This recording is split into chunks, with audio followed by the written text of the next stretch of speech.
అందరికీ నమస్కారం. ఈరోజు చాలా దురదృష్టకరమైన దినం. మా తాడిపత్రిలో ఎర్రగుంటపల్లిలో ఈ పవర్ గ్రిడ్ వాళ్ళది దాని విషయంలో మావాడు సూసైడ్కు ట్రై చేసినాడు. చాలా దురదృష్టకరమైనది. వీళ్ళతో నేను 1.5 సంవత్సరం నుంచి కలెక్టర్లకు ప్రతి ఒక్కరికి దీని మీద చాలా ఎన్నో కంప్లైంట్లు ఏమేమో చేసినాను. యాక్చువల్లీ పవర్ గ్రిడ్ వాళ్ళు దేర్ అట్ ఇది కడప డిస్ట్రిక్ట్లో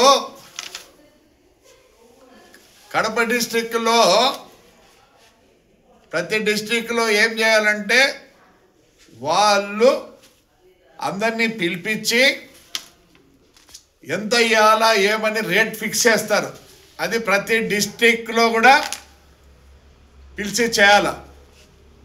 వీళ్ళు ఏం చేసినారు, ఒక కడప డిస్ట్రిక్ట్లోనే ప్రైజ్ ఫిక్స్ చేసి మొత్తం అన్ని డిస్ట్రిక్ట్లో ఇదే రేట్ అంటున్నారు. అది తప్పు. దాంట్లో ఏముంది, పవర్ గ్రిడ్ వాళ్ళు ప్రతి డిస్ట్రిక్ట్లపై కలెక్టర్ల దగ్గర పోయి అక్కడ స్థలాలు పోయే వాళ్ళందరివి పిలిచి ఒక్కోసారి ఒక రేటు ఉంటుంది. దీని మీద నేను 1.5 సంవత్సరం నుంచి తగు వేసుకుంటున్నా, కొట్లాడుతున్నా. But nobody has taken interest. దీంట్లో ఏముంది, వాళ్ళు పెట్టిన 4 కాళ్ళకు ఇంత డబ్బులని ఇస్తారు. పైన పోయే వైర్లో ఇటు అటు 15 మీటర్స్ ఏమీ చేయకూడదు. పల్లెల్లో ఉంటే సరే, టౌన్లలో కూడా ఏమవుతుంది కొన్నిసార్లు ఇప్పుడు ఇంప్రూవ్ అయినాయి. ఇప్పుడు నార్పల తీసుకుందాం, లేకపోతే పెద్దవాడుగులు తీసుకుందాం. ఏం చేస్తున్నారు, మేము కన్స్ట్రక్షన్ చేయకూడదు, ఏమి చేయకూడదు. దాని మీద తేన తగు వేసుకున్నా నార్పల్లో వాళ్ళకు నోటీసులు ఇస్తారు. ఎవరు, ఈ REZ transmission limited represented by authorized agents by Shri Vilas Kumar Gupta, chief manager office at Kalyan Durg road. సరే, నేనంతా తగు వేసుకుంటే ఏం చేసిరి, మా ASP గారు రాయల చెరువు దగ్గర ఆయనే పోలీసు వాళ్ళని పెట్టుకొని దౌర్జన్యంగా వేయించినాడు. ఇప్పుడు గవర్నమెంట్ ఇప్పుడు రాయల చెరువులో వేసినారు. వాస్తవం అయితే దానికి కూడా కాంపెన్సేషన్ ఇవ్వాలి. MROకి ఆ డబ్బులు కట్టాలి. ఆ డబ్బులను విలేజ్కి ఇచ్చేసుకుంటారు.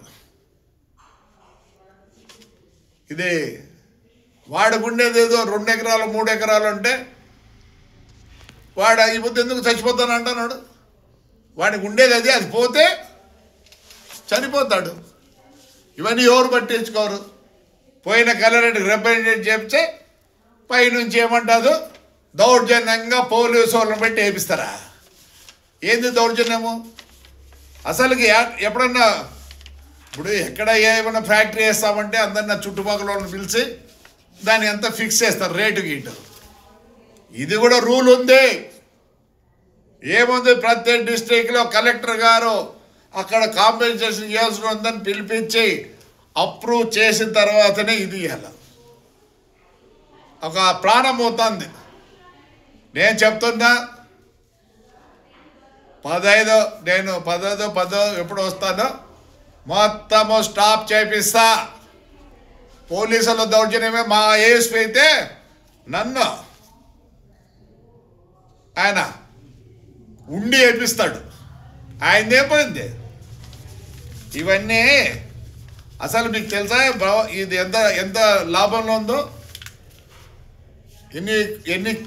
ఎన్ని వేల కోట్ల లాభంలో ఉందో మీకు తెలుసా? ఒక రైతు చూడు, ఇప్పుడు ప్రాణం పోతే ఎట్లా ఉంది. 15వ తేదీ క్వశ్చనే లేదు. నా కాన్స్టిట్యూన్సీలో కాదు, నా డిస్ట్రిక్ట్లో ఎక్కడ జరిగేదానికి మా రైతాంగానికి న్యాయం జరిగేంత వరకు పోరాడతా. 15కి అన్ని పల్లెలకు చెప్తున్నా. ఇప్పుడే ఎక్కడెక్కడ ఇవి జరుగుతున్నాయి మొత్తం ఆఫ్ చేయండి. వేల వేల కోట్లు ఉంది. అసలు కొన్నిసార్లు అయితే కాంపెన్సేషన్ ఎట్లంటే అట్లా చేసి జోబులు లేకపోతాను, వీళ్ళ జోబులు లేకపోతుంది. ఒప్పుకునే దానికి ఉండదు. రైతాంగం ఈ పొద్దే స్టాప్ చేయండి. ఏ పోలీసు రాడు, ఎవరు రాడు. మొన్న కూడా కలెక్టర్కి పెట్టిన అప్లికేషన్ దీని గురించి. ఏం పోలీసుల దౌర్జన్యం, ఏడుంది రూలు? నాకే ఏఎస్పీ వచ్చి అడ్డం పడతాడు. ఒప్పుడే దానికి ఉండదు. కాంపెన్సేషన్ ఇవ్వండి, ఏం అడగడం లేదు కదా. ఈ పోల్ నుంచి ఆ పోల్కి పోయేంత వరకు కింద 30 మీటర్స్ మేము ఏం చేయకూడదు. ఎవరికి తెలియదు బాధ. అందుకే ఇప్పుడు రైతు చచ్చిపోతున్నాడు. రైతు మీరేమైనా లాస్ట్లో ఉన్నారా? చెప్పమంటావా ఎన్ని కోట్లు ఉందో చూసి చెప్తా. ఆల్రెడీ నేను ఇప్పటికి 3 సార్లు ఇచ్చిన. మీరు రెగ్యులరైజ్ చేయండి. ఒక డిస్ట్రిక్ట్ తీసుకొని ఆడలేదు రూల్ పొజిషన్ కూడా నేను రాసి అన్నీ ఇచ్చిన. కాంపెన్సేషన్ ఏ ఊర్లో కూర్చోండి. ఈ వద్దు అంత ఆడిపత్రిలో ఉంది. సిమెంట్ ఫ్యాక్టరీ కడతారు. మా ఊరు రేట్లు పెద్ద ఎక్కువ. అంతేగాని ఆడేడో డిక్లేర్ చేసినారు సిమెంట్ ఫ్యాక్టరీ కడతా అంటే అదే రేటు విడిస్తామంటే ఒప్పుకోరు. దయచేసి చెప్తా, రైతాంగం నిలబెట్టండి. నేను రూల్ ప్రకారమే మాట్లాడతాను. రూల్ ప్రకారమే లాస్ట్ కలెక్టర్కి ఇచ్చినాను. మన ఈ కలెక్టర్ కూడా ఇచ్చినట్టుంది పేపర్, నేను ఇచ్చినాను అనుకుంటా. ఈ రోజు నుంచి మొత్తం నిలబెట్టండి. ఏమీ కాదు. మన రైట్స్ కోసం మనం అడుగుతున్నాం. మనకే ఎక్కువ డబ్బులు అవసరం లేదు. అర్థమైందా? Thank you. రైతులారా, ఎక్కడెక్కడ కరెంట్ ఇవ్వబోతుందో మన డిస్ట్రిక్ట్లో ఆఫ్ చేయండి. వీళ్ళు రూల్కి వ్యతిరేకంగా పనిచేస్తున్నారు. మనం ఏం దాచుకోవడం. వాళ్ళ అవసరం, మనకు అవసరం ఉంది. మనం వద్దండి, అవసరం ఉంది. ఆడేడో గుత్తిలో ఉన్నాడు. మళ్ళీ గుంటకల్కి పోయి ఆఫీస్ పెట్టినారు. ఒక ఆయన మెయిన్ ఆయన అనంతపూర్లో ఉన్నాడు. రెడ్డిగాడు. ఒప్పుకోరమ్మా. 15 నుంచి పూర్తి స్టాప్ చేపిస్తా. We want go according the GO and the rule. మేము అగ్నెస్ట్గా పోదలుచుకోలే. అవసరం మాకు పవర్ లైన్ అవసరము. That is better for the public. అంతేగాని మీరేదో దోచుకోవాలంటే దోచుకోరు. 15 నుంచి కోర్టులో మాకు నోటీస్ ఇస్తారు. ఇది నార్పల్లది. వాళ్ళే మళ్ళీ కోర్టుకు పోతారు. లేదు, దీన్ని ఎంఆర్ఓ, ఆర్డీఓ, జాయింట్ కలెక్టర్లు కూర్చొని ఫిక్స్ చేయాలి రేటు. కడపలో చేసినాం రేట్ అని ఇటు చేశానికి లేదు. పోయిన గవర్నమెంట్లో చేసినారు, దాన్నే పట్టుకొని ఊగులాడుతున్నారు. తప్పండి, అది కరెక్ట్ కాదు. అందుకోసం అన్నీ స్టాప్ చేయండి. పెద్దవాడు రోజులు చెప్తున్నా, స్టాప్ చేయండి. ఏమీ కాదు. మన రైట్ కోసం పోరాడదాం. మేము వద్దడం లేదు, వేసుకొని. But according the rule and regulation you have to go.